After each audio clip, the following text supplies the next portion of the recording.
For a recent university project, I was asked to rescore a 2-minute scene from the 1927 film Metropolis. Even if you haven't heard of this film, you'd probably recognize some of the cinematography. Fritz Lang's work was essential in writing the visual language of modern-day sci-fi.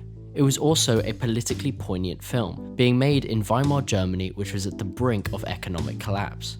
In short, this film used the almost unexplored and undefined medium of sci-fi to scrutinize class disparity, rapid technological advancement and industrialization, and examine the loss of humanity, degradation of morality, and absolute despair of post-war Germany. I highly recommend this movie because it really is a monument in film history. So, I really had my work cut out for me. When watching Metropolis, I was immediately captivated by the corruption and depravity so viscerally portrayed. Many sequences, such as the shift change, displayed heartbreaking misery which was magnified by contrasting the exuberant riches of those in power. This contrast reminded me of a painting I had studied at GCSE. Fortuitously named Großstadt or Metropolis, it was painted by German expressionist Otto Dix after the First World War. As Artsy.net puts it, Otto Dix immortalized the unprecedented horrors of World War I and its crippling after effects on life in Berlin. This is apparent in his artwork, which contrasts a homeless, crippled war veteran standing over his comrade's corpse with affluently dressed party girls going to a club. My interest with this piece led me to research more art from the 1920s, including works by Kollwitz and Württemberg-Gillivaert. I found that at this time, the expressionist art movement was largely focused on portraying the pain, disrepair, and misery brought by World War I. This was most apparent in German artists at the time due to the resulting hyperinflation and rampant poverty throughout the country. Similar to Dix's piece, many of the works were dark and distorted, powerfully portraying the depravity found in the 1920s. Simultaneously, the Art Deco movement was gaining popularity in France and the US. This is exemplified by artists such as Erté and Tamara de Lempicka, who both had extended stays in Paris, capturing Parisian high society in their works. Comparing these to the German expressionist artworks, the disparity between the wealthy victors and the impoverished Germans is explicitly apparent. This contrast between those in despair and those indulging in riches is similarly utilized in Metropolis, which uses both art styles to realize its philosophical ideas. These ideas inspired me to explore how depravity could be portrayed musically. When deciding which clip to rescore, I focused on finding this contrast, leading me to the party sequence. This sequence is bookended by the workers finding that their children have all been killed and resolving to hunt down Robot Maria, who supposedly killed them. In between this, Robot Maria and her followers indulge in an exuberant party, the depravity of the situation encapsulated by her words, "Let's all watch as the world goes to the devil." With the clip chosen, I focused on trying to score the despair of the workers. Firstly, I collected some references, trying to envision instrumentation and tone. Watch the World Burn by Hans Zimmer and James Newton Howard comes from The Dark Knight when the upstanding DA Harvey Dent has been lost to his evil alter ego Two-Face, having taken a child hostage. Waves of tense, pained chords are sung by strings, a dark, ominous ostinato ever growing in the basses.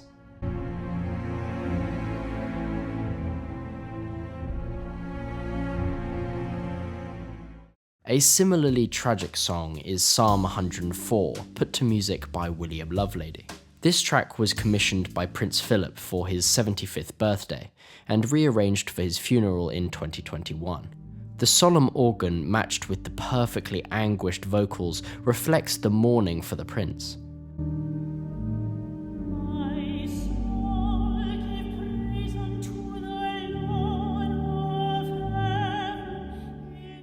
Both these songs explore themes of tragedy, despair, and loss, making them perfect references for my rescore. With these in mind, I focused on composing for the clip. Similar to Watch the World Burn, I wanted a string-based track because they offer a uniquely human sound. To heighten this humanity, I chose John Mayer's Woven Strings VST, which included drones and phrases played by a violinist.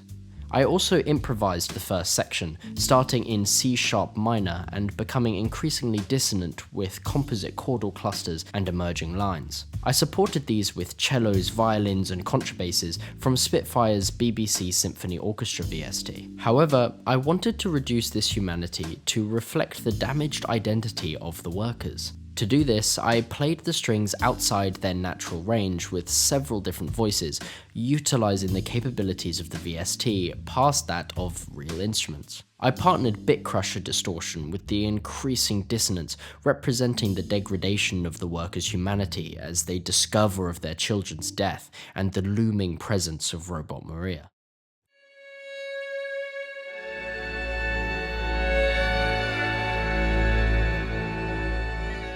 To represent the desolate machine world the workers find themselves in, I programmed a synthesizer on Logic's retro synth. I used FM synthesis to create a dark, repeating pad which resembled the sounds of a computer. I named this the Worry Synth, and used it throughout the rescore, acting as the musical identity for the depraved and mechanized world. Pairing this with several other synths I programmed, I created a sound bed of electronics which increased in volume alongside the distortion.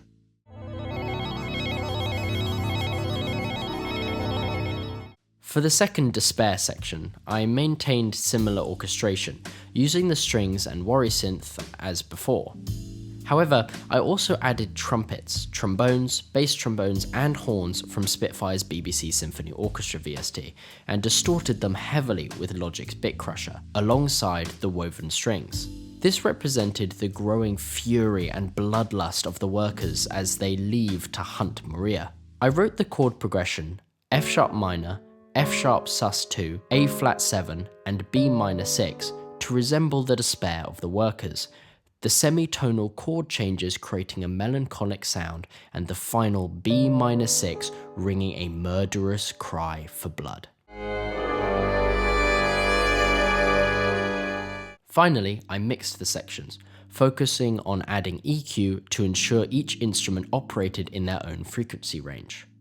Having finished the despair sections, I turned my attention to the party sequence.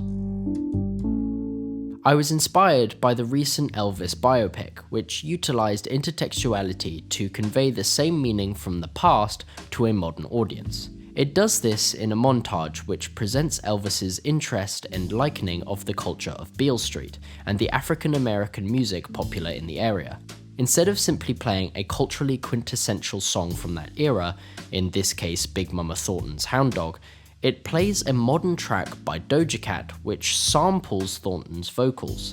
This is effective because the film's audience may never have heard Thornton's song, and therefore be unable to connect the music, namely blues, with its significance to African American culture. Therefore, it uses the modern sound of Doja Cat and hip-hop, which has been popularized as the most successful genre born from African American culture, to make a similar connection.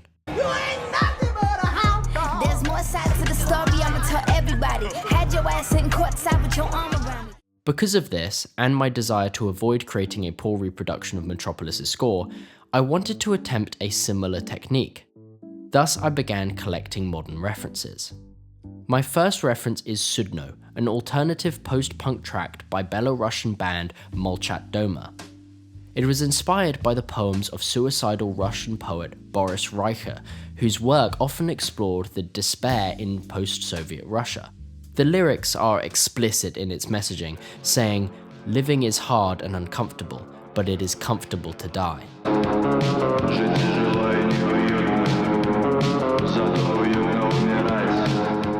A similarly dark song is Gorillaz' Feel Good Inc. Inspired by William Blake's words, Dark Satanic Mills, which visualized the rapid industrialization of the English countryside in the early 1800s, Feel Good Inc. likens the past mechanization of human labor to the modern mechanization of human culture.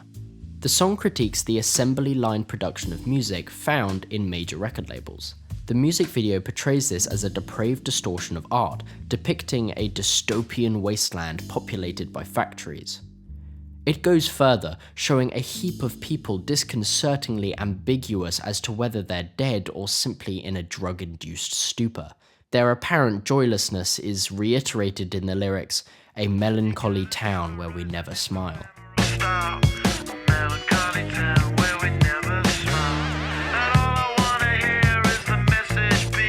Another reference was MGMT's Little Dark Age. This song is purposely ambiguous, band member Goldwasser saying that a lot of times there is no deeper meaning, the meaning is what's out in the world. However, it is clear that the song explores darkness and degeneracy in some form, certain lyrics alluding to many socio-political issues such as police brutality, rioting, injustice, and the loss of humanity. As the rhythm of politics concluded, the song explores an internal struggle with despondency, debilitating feelings of hopelessness, and an insatiable political rage, all bound up in a package of dramatic electronic synths. Lying on its side. My last reference was iMonster's Who Is She? As said by Donald Childs, this trip-hop song was inspired by the idea of individuals who possess the ability to seamlessly transition between different personas. The vocal sample used is taken from 1968 film The Vengeance of She, which tells the story of a girl who is possessed by a spirit dubbed She Who Must Be Obeyed. Oh, who is she? A misty memory. Each reference explores the themes of depravity, distortion, and a loss of humanity, whether it be through distorted despondency, corruption of culture, political commentary, or critiquing social ideas, making them important works to study. When analysing the pieces, I discovered that they shared a use of chromaticism, specifically in the melodies and bass lines, driving drums, heavy synthetic elements, distortion, and present bass lines. When composing the section, I started with drums, using an 80s disco kit to resemble the drums in Sudno. However, after discussion with a lecturer, we agreed it best to distort the drums to reflect the gritty, decayed surroundings and the depravity of the party. To achieve this, I added a second kit, Logic's Speakeasy, added distortion, ran it through 2 guitar pedals, and added reverb. Yet, it was still too clean. With guidance from my lecturer, I added harsh EQ, more distortion, a Silververb reverb, and gain.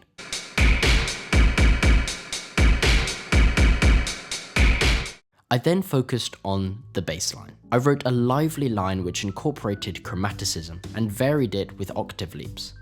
I recorded this in the studio using a Mini Moog synthesizer with a DI line and a mic'd bass amp, using the Electro Voice RE20. I then mixed these for a clean yet natural and organic sound, the distorted amp signal overtaking the DI as the track develops.